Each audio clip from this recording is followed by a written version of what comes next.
Nakabalik na sa Fort Santo Domingo sa Laguna si Janet Lim Napoles matapos magpa-check up sa ospital ng Makati kahapon.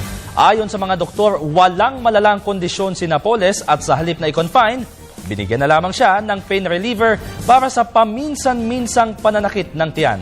Si Sam Ramirez ang ating tagapagbalita. Agad na pinabalik sa Fort Santo Domingo si Janet Lim Napoles, ninaguri ang pork barrel scam queen matapos siyang suriin sa ospital ng Makati at napag-alaman na wala naman delikado sa kanyang kondisyon. In-examine po natin si Mrs. Napoles, ginawan po natin ng mga laboratorio at saka ultrasound. Wala po kami urgent na kailangan i-confine si Mrs. Napoles. So in effect, dini-discharge po namin si Mrs. Napoles. Pasado alas 9 ng umaga nang dumating si Napoles sa Makati Regional Trial Court Branch 150 para dinggin ang mosyon ng kanilang kampo na payagang magpa-check up at kung kinakailangan magpa-opera si Napoles sa kanyang doktor sa St. Luke's Medical Center sa Taguig City nang biglang namilipit sa sakit ng tiyan si Napoles.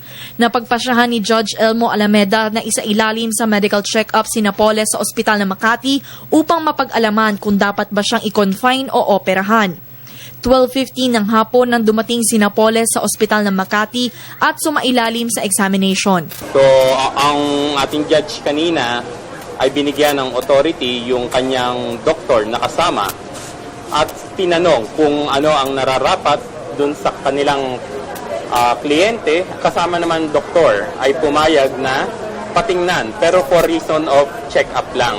Nagtagal din ng halos 2 oras si Napoles para kuhanan ng blood test, ultrasound at electrocardiograph o ECG bago mapagdesisyonan ng doktor na wala naman dapat ikabahala sa kanyang kondisyon. Ngunit hindi pa masabi ni Dr. Peralta kung konektado sa myoma o bukol sa uterus ang ni Napoles. Tanging ang attending doctor daw ni Napoles ang makakapagsabi nito. There is something wrong with her. Okay? But to declare what is wrong with her is the role of the attending doctor upon the permission of Mrs. Napoles. Pansamantalang niresetahan na lamang ng doktor si Napoles ng pain medications. Para sa Telebisyon ng Bayan, Sam Ramirez.